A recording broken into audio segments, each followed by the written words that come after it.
Muy buenos días. Gracias por estar con nosotros en esta mañana.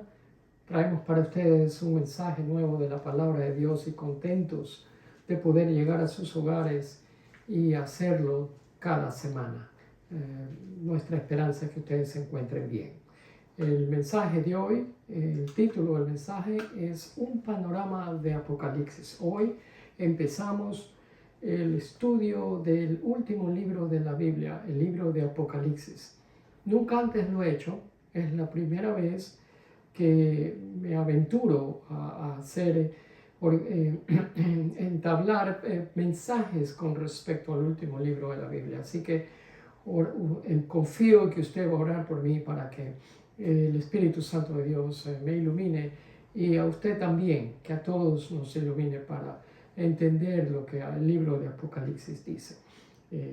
Padre, te bendecimos en esta mañana y te damos a ti la alabanza, el honor, la gloria y la adoración que solamente tú mereces. Dirígenos y habla por nosotros. Te lo pedimos en el nombre de Jesús. Amén. Mis amados, el último libro de la Biblia ha elevado la curiosidad de los creyentes desde el primer día que fue escrito. Algunos encuentran Apocalipsis como un libro confuso que mete mucho miedo.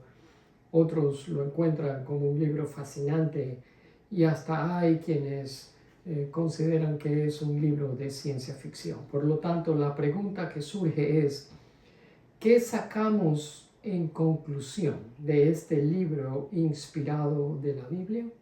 Esa es la pregunta. Y en nuestra exposición y explicación del libro, veremos la revelación de la agenda de Dios para el futuro y también veremos cómo el apóstol Juan exalta y eleva al personaje principal del libro. Nada más que, ni nada menos que otro que el Señor Jesucristo en toda su gloria. Quien quiera que abra la Biblia en el último libro va a ser llevado de un mundo conocido a un mundo sorprendente.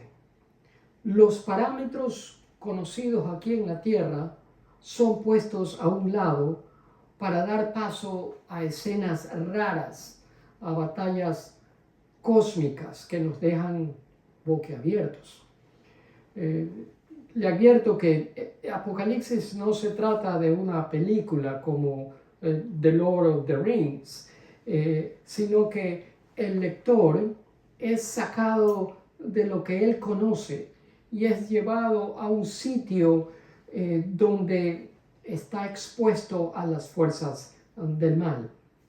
Por lo tanto, en Apocalipsis vamos a ver monstruos, vamos a ver bestias con múltiples cabezas, vamos a ver dragones, espadas afiladas y muchas otras cosas más. Al punto de que nos vamos a preguntar si alguna vez las tinieblas serían removidas. Llegamos a preguntarnos si alguna vez el bien triunfaría sobre el mal en medio de escenas que describen cataclismos gigantescos. Últimamente, las tinieblas son removidas y conquistadas por la luz, a la vez que el Rey finalmente es revelado en todo su esplendor. Y justo cuando uno estaba a punto de convencerse de que no había manera de continuar adelante con la vida, el bien últimamente prevalece sobre el mal. Como dije hace un momento, Apocalipsis es un libro inspirado por Dios. Es un libro donde vemos mucho drama y vemos también al bien envuelto por el mal hasta que el Rey de Reyes aparece y lidera la conquista. Apocalipsis no es ficción, es realidad. Apocalipsis representa todas nuestras luchas contra las fuerzas del mal a lo largo de nuestras vidas como creyentes, pero al final salimos por la puerta ancha de la victoria. Apocalipsis, mis amados hermanos, es la respuesta a la esperanza que se nos presenta en el Evangelio. Apocalipsis provee la solución al problema que encontramos desde Génesis hasta el libro de Judas en el Nuevo Testamento. Apocalipsis nos dice lo que usted está viendo aquí en la pantalla. Perdón, no me trabaja esto. Si usted me permite un momento, le doy aquí porque parece que hay algo que me está impidiendo que esto se vuelva. El bien finalmente triunfará. Eso es lo que nos dice Apocalipsis. El bien va a triunfar. El bien va a salir adelante. Apocalipsis es un mensaje de Dios para usted si usted es un creyente en Jesús. Apocalipsis es el mensaje de Dios a todos nosotros los creyentes, a su gente. Por lo tanto, si Apocalipsis es todo esto que le acabo de decir, ahora podemos entender por qué tanta gente ha ido a extremos ridículos, dejando que sus imaginaciones se inventen toda clase de disparates y de cosas sin sentido acerca de dragones, de bestias, de marca de la bestia y otras cosas más, llegando hasta sospechar que el vecino que vive al lado de la casa de ellos es uno de esos monstruos. Pero de nuevo le digo, no hay nada de eso en el libro de Apocalipsis. De eso no trata este libro. Lo que voy a hacer para evitar caer en esos extremos ridículos en los cuales cae tanta gente por dar rienda suelta a sus imaginaciones, le voy a dar 3 recordatorios prácticos que le van a evitar que usted caiga en esos mismos extremos. En primer lugar, espere lo inusual. Espere lo inusual. Es decir, lo que quiero decirle es que no espere cuando empieza a leer el libro de Apocalipsis que sea un libro como cualquiera de los otros en la Biblia, porque no lo es. Es verdad que Apocalipsis contiene algo del libro de Ezequiel, del Antiguo Testamento, y de Daniel, también del Antiguo Testamento, pero Apocalipsis no se parece en nada a los escritos del apóstol Pablo, del apóstol Pedro y aún de los escritos del propio apóstol Juan en el Evangelio de Juan y en sus 3 cartas. Mis amados, esto que vamos a empezar a hablar en el día de hoy es literatura apocalíptica, es profecía deliberadamente dada en símbolos para que no pudiera ser reconocida por aquellos que perseguían a los creyentes durante el primer siglo en la época de Domiciano, uno de los más crueles, violentos y sanguinarios emperadores de Roma. Fue Domiciano el que mandó al apóstol Juan al exilio en la isla de Patmos. Y le advierto que hay ciertas cosas en el libro de Apocalipsis que por más que las estudiemos y tratemos de interpretarlas de la mejor manera, posiblemente no las vamos a entender. En esta mañana lo que quiero hacer es darles pautas, echar el fundamento de lo que usted va a esperar de este libro de Apocalipsis, porque si no hago eso y entro de lleno a materia del libro de Apocalipsis, lo voy a dejar confundido. Pero quiero, de esto que le estoy diciendo, nos va a ayudar mucho, nos va a preparar para que cuando empecemos ya con el material en sí, estemos listos para interpretarlo correctamente.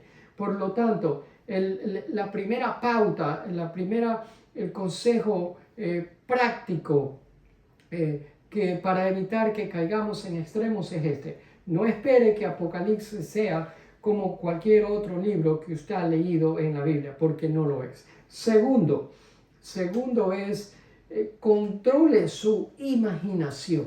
¿Sí ve? Le digo esto porque algunas personas son muy creativas, siempre quieren hacer algo de cualquier cosa. Y en ciertas ocasiones eso es aceptable hacerlo, pero en otras no lo es. Por ejemplo, le voy a dar un ejemplo. En Apocalipsis 1, versículos del 12 al 14, dice: cuando me di vuelta para ver quién me hablaba, vi 7 candelabros de oro. ¿Qué sucede aquí? Aparentemente Juan escuchó una voz que le estaba hablando y dándole un mensaje. Juan, que se encontraba desprevenido, está curioso y él dice que se da vuelta en dirección a la voz y ve algo que nunca antes él había visto. ¿Qué vio? Vio la voz, pero la vio en forma visible. Luego dice que vio de pie en medio de los candelabros alguien semejante al Hijo del Hombre. Vestía una túnica larga con una banda de oro que cruzaba el pecho. Y la cabeza y el cabello eran blancos como la lana. Eran blancos como la lana. No está diciendo Juan que la cabeza y el cabello eran como lana. Si ven, la gente creativa enseguida saca en conclusión: oh, la persona que vio Juan tenía la cabeza y el cabello de lana. No, eso no es lo que está diciendo. Juan dice que la cabeza y el cabello eran tan blancos como la nieve. No está diciendo que la cabeza y el cabello eran de nieve. Los muñecos de nieve son aquí en el norte de Estados Unidos, donde cae mucha nieve en la época de Navidad y hacen muñecos de nieve afuera. Pero eso no es lo que está diciendo Juan. Y luego dice que los ojos de la persona que vio eran como llamas de fuego. No es que le salían llamas de fuego de los ojos, porque eso no es lo que está diciendo el apóstol Juan. Así que no dé rienda suelta a su imaginación y no haga algo de cualquier cosa, porque es incorrecto. No quiere decir nada de eso. La palabra que utiliza el apóstol Juan es la palabra como. Algunas veces la vamos a ver en el libro de Apocalipsis. No quiere decir literalmente que las cosas son así, sino que lo que está diciendo es que es como eso. Es decir, es una analogía que está utilizando el apóstol Pablo al incluir la palabra como. Y si usted lee el versículo 15, que yo no lo tengo aquí, añade otra analogía que dice que los pies de la persona que vio eran como bronce pulido. No eran de bronce pulido, eran como bronce pulido. Nada más, son analogías. Así que no saquemos conclusiones que no son. Por lo tanto, este es el segundo recordatorio práctico que nos va a impedir que nosotros lleguemos a interpretaciones extremas que son ridículas y no tienen nada que ver con el texto que está aquí escrito en la palabra de Dios. Y el tercer recordatorio es que no importa qué sección de Apocalipsis usted está leyendo, sea un pasaje de 3 versículos del capítulo 1 o del capítulo 15 o de cualquier parte del libro, tiene que hacerse 3 preguntas. ¿Cuáles son esas 3 preguntas? Primero, ¿qué dice el texto? El texto es el pasaje, la sección que usted está leyendo. Entonces, para saber qué dice el texto, usted tiene que leerlo y tiene que leerlo bien. Cuando lo lee, usted tiene que entenderlo, porque cuando leemos algo y no entendemos, no hemos leído bien. Y para leer tenemos que observar, por lo tanto, lea bien, observe bien. La gente, el problema que tiene la gente es que no observa bien. Y ni bien empiezan a leer el texto, ya caen en el error, porque leen menos o más de lo que el texto dice. Y eso es incorrecto.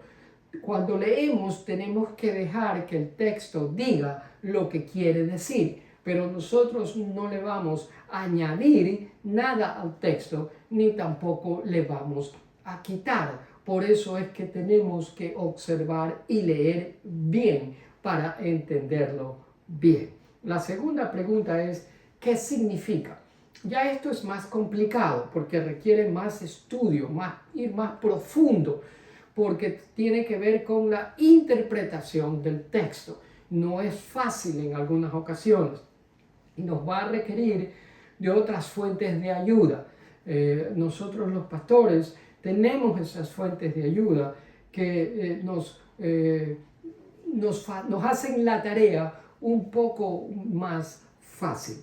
La tercera pregunta es, ¿qué significa el texto para mí? Esta pregunta tiene que ver con la aplicación del pasaje que usted está leyendo. Por lo tanto, ahora que yo he leído el texto, ahora que yo lo he observado bien, ahora que entiendo lo que el texto está diciendo y lo que significa en general, lo tengo que traer a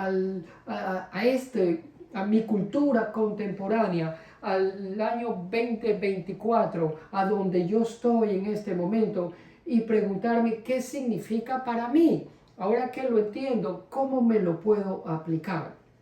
Le advierto que hay muchos detalles en cualquier sección del libro de Apocalipsis que usted escoja leer. Hay muchos detalles que no se nos dan. Por lo tanto, no es mi trabajo. Dios no me ha dado la tarea de ofrecer a la gente que yo encuentro a mi paso profecías para sus vidas que no tienen ninguna justificación bíblica. No haga eso. Hay mucha gente que le encanta hacer eso. Lo vemos constantemente en las iglesias. Gente que le anda profetizando a fulano y a sutano. No, Dios no me ha mandado a mí ni a usted tampoco a hacer eso. Esas profecías son inventos porque no tienen ninguna justificación bíblica. El Señor no me manda a hacer eso. El Señor me manda a leer bien el texto, a observar bien el texto, a entender bien el texto. Y una vez que he hecho esas tres cosas, a aplicármelo bien el texto a mi vida personal. ¿Me estoy haciendo entender? Espero que sí. Ahora, una vez que le he dicho este tercer recordatorio, para que usted no caiga en extremos ridículos de interpretación del libro de Apocalipsis, quiero decirle algunas cosas que son fundamentales para nuestro estudio y entendimiento de este hermoso libro. Y la primera es que una cosa fundamental es que entendamos el nombre, el título de este libro. Y desde ya el título lo vemos en el primer versículo del primer capítulo, porque dice, escribe el apóstol Juan, es una revelación de Jesucristo. ¿Se da cuenta usted? Es una revelación de Jesucristo. Observe que la palabra que Juan utiliza, y es la palabra en el original, está en singular, y en nuestro idioma también, es revelación. No está hablando de un libro de revelaciones en plural, no dice eso. Así que esto es fundamental entenderlo, porque no son revelaciones sueltas con el propósito de confundir al lector. Es una revelación, y es la revelación no mía, no suya, ni de ningún individuo de cualquier iglesia. Es la revelación de Jesucristo. Ahora, cuando nosotros oímos la palabra Apocalipsis en nuestro idioma español, esa palabra conlleva la idea de un inminente cataclismo cósmico, de un desastre de grandes proporciones, del fin de todo. Pero ese no es el significado de la palabra Apocalipsis en el idioma original griego. Apocalipsis significa descorrer, como cuando usted descubre un velo. Significa descubrir, significa revelar. Es decir, algo que ha estado oculto o algo que ha estado escondido, de repente nosotros lo podemos ver porque se hace visible para nosotros. Eso es lo que significa Apocalipsis. No hay nada de miedo en el título del libro.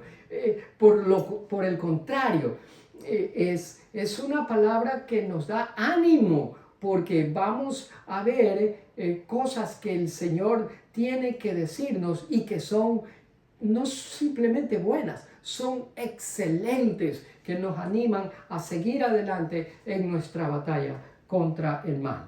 Esta palabra de revelación se utiliza más de 15 veces en el Nuevo Testamento, y en cada una de esas más de 15 veces referencias bíblicas, el significado es indiscutiblemente el mismo, significa lo mismo. Por lo tanto, Apocalipsis es la revelación, Apocalipsis es el descorrer del velo del plan soberano del Señor Jesucristo para el futuro. ¿Me entendió usted? Se lo repito de nuevo. Apocalipsis es la revelación o el descorrer del velo del plan soberano del Señor Jesucristo para el futuro. El libro lo que hace es descorrer, descubrir, exponer, divulgar, ¿qué cosa? Lo que habrá de ocurrir más adelante. Eso es todo lo que hace el libro de Apocalipsis. Así que, mi amado hermano, usted que me está escuchando, recuerde esto. Dios nos va a descubrir el plan, la agenda de Él para el futuro suyo y mío. Y eso es importante. Ese es el punto importante del libro. El deseo de Dios es que nosotros entendamos el futuro, lo que nos espera más adelante, de la mejor manera posible. Eso es lo que Dios quiere que usted y yo hagamos, que entendamos el futuro, que no vivamos por vivir, que entendamos el propósito de Dios, cómo se va a desenvolver la agenda de Dios con respecto a lo que viene más adelante. Por ejemplo, el apóstol Pablo en 1 Tesalonicenses 4:13 dice: hermanos, no queremos que se queden sin saber. Pablo le escribe a los tesalonicenses en la ciudad de Tesalónica y les dice: yo no quiero que ustedes ignoren ciertas cosas, porque no hay nada agradable en la ignorancia. Eso es lo que está diciéndoles Pablo. Mis amados, y yo quiero decirles lo mismo. Lo que quiero transmitirle a usted es que no hay nada espiritual en la ignorancia. Hay gente que cree que la ignorancia es un sinónimo de espiritualidad, y eso es totalmente incorrecto. No hay nada espiritual en la ignorancia si el conocimiento está disponible. ¿Se da cuenta usted? Es bueno admitir la ignorancia si, a pesar de que yo he estudiado el pasaje, todavía desconozco lo que significa y todavía no alcanzo a entenderlo. Eso es bueno. Pero cuando se me ha provisto toda la verdad que yo necesito para entender lo que Dios quiere que yo sepa respecto al futuro, el vivir en la ignorancia no solamente es incorrecto, es pecado también. Así que infórmese. No entiendo, no hay manera que Dios quiera confundirnos con respecto a lo que va a pasar más adelante, y que vivamos en la ignorancia cuando Él mismo nos ha provisto cantidad de información con respecto a lo que va a venir adelante. Dios nos ha provisto toda la verdad que nosotros necesitamos conocer, y lo único que nosotros necesitamos hacer es informarnos, no desinformarnos. Vivimos en la época de la desinformación, de los fake news. Y hay gente que le encanta hacer eso para confundir a la gente. A Dios no le gusta hacer eso. Dios no juega esos jueguitos.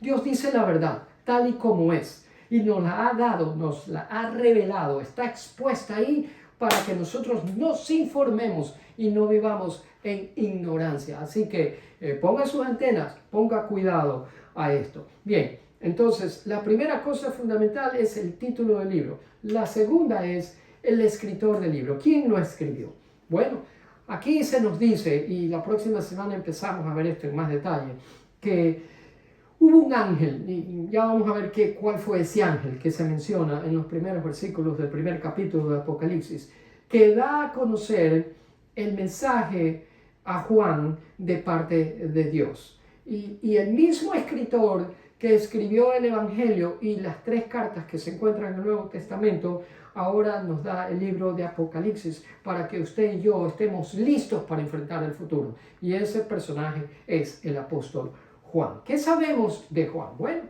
el apóstol Juan dice él mismo en Apocalipsis 1:9, yo Juan, ¿se ve? Ahí nos lo dice, yo Juan, su hermano y copartícipe en la tribulación y en el reino y en la perseverancia en Jesús, estaba en la isla llamada Patmos por causa de la palabra de Dios y del testimonio de Jesucristo. Juan se encontraba en ese lugar, no como consecuencia de que él había hecho algo malo, se encontraba como consecuencia de un emperador que fue perverso en su trato con los creyentes. Como ya lo mencioné, ese emperador era Domiciano, peor que Nerón.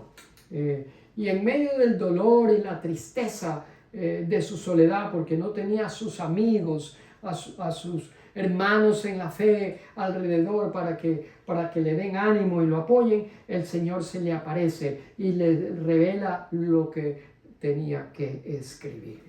Lo tercero que quiero que usted mantenga en mente y es fundamental es la bendición que hay en este libro. Hay una bendición.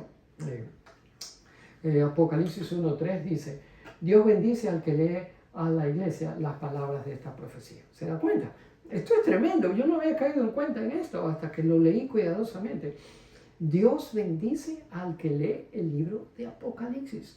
Todo el que lea el libro de Apocalipsis será bendecido. Por lo tanto, este no es un libro solamente para satisfacer la curiosidad suya, sino que si es correctamente leído, correctamente entendido, correctamente interpretado, entonces esto resultará en una vida que será grandemente bendecida por Dios. Y esa promesa está escrita ahí para usted y para mí también. Luego, a Juan se le dice que haga 3 cosas. Y estas las vamos a ver también con más detenimiento más adelante. La primera, el ángel le dice de parte de Dios al apóstol Juan, escribe las cosas que había visto. Lo que has visto, escríbelos. Y ahí de eso se trata el capítulo 1. El capítulo 1 es un prólogo, y eso es lo que estamos haciendo, un pequeño prólogo antes de entrar en materia de estudio. Luego el ángel le dice, escribe las cosas que son. Y estos son el capítulo 2 y 3. Y las cosas que son es donde vamos a ver la revelación de la persona de Jesucristo y el mensaje de Jesucristo a las 7 iglesias. Esas son las cosas que son. Y luego el ángel le dice, escribe las cosas que tomarán lugar después de estas. Y esos son los capítulos desde el 4 al 22. Cuando llegamos al capítulo 4, llegamos a un tiempo de enorme y creciente angustia en la tierra. Es un tiempo de sufrimiento, es un tiempo de ansiedad que va creciendo gradualmente en intensidad, porque nos hablan de 7 sellos, de 7 trompetas y de 7 copas. Y cada uno de esos sellos, primero, porque primero lo que se nos presenta son los sellos, luego se nos presentan trompetas y luego se nos presentan copas.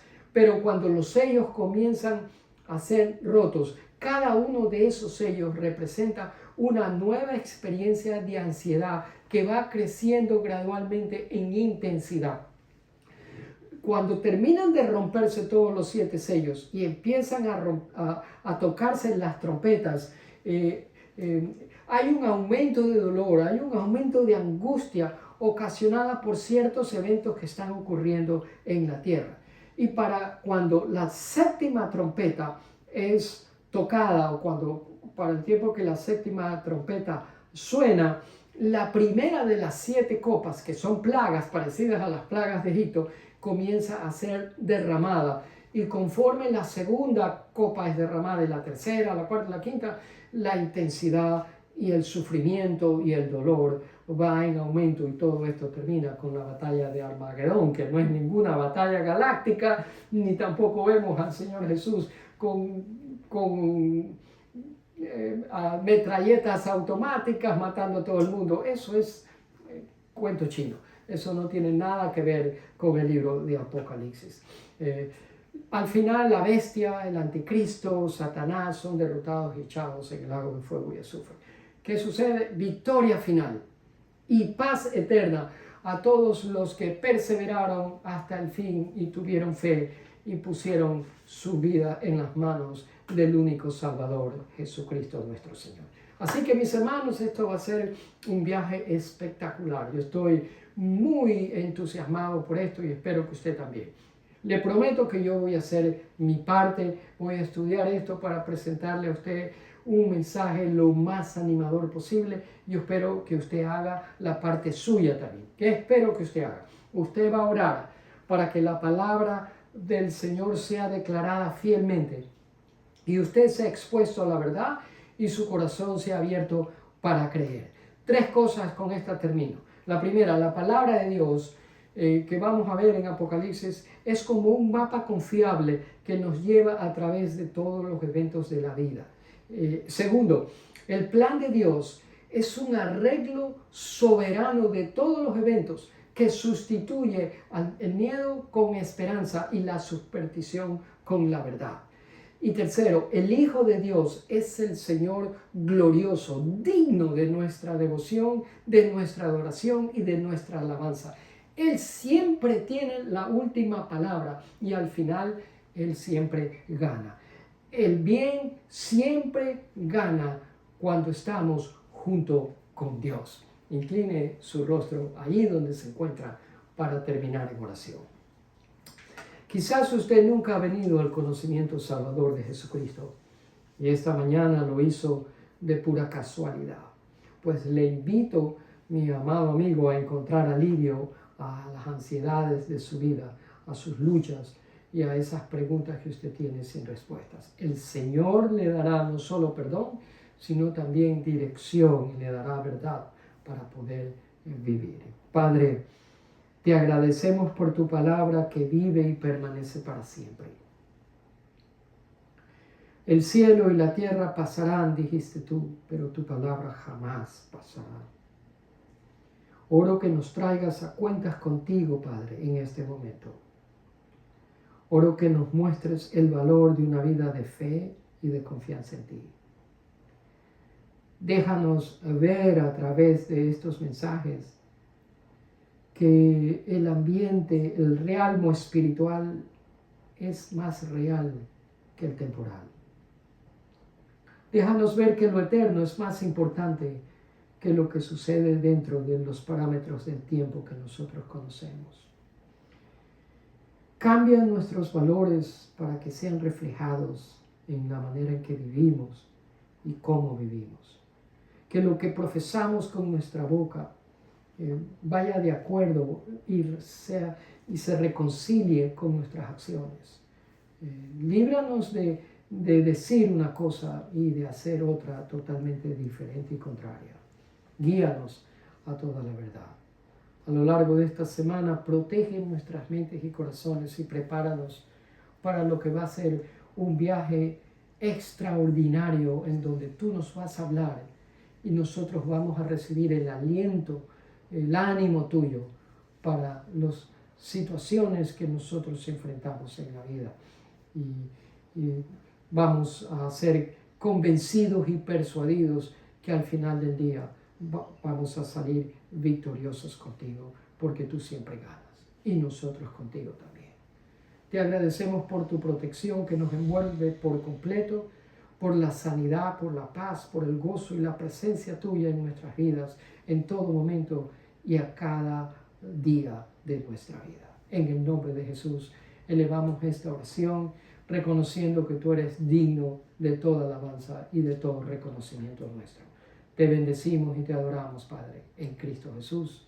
Amén, amén y amén. Gracias por haber estado con nosotros. Los invitamos a una nueva exposición del mensaje en la próxima semana y por favor comparte estos enlaces para que muchos más puedan escuchar el mensaje de la palabra de Dios. Mi esposa y yo los saludamos y les deseamos una feliz semana. Dios les bendiga.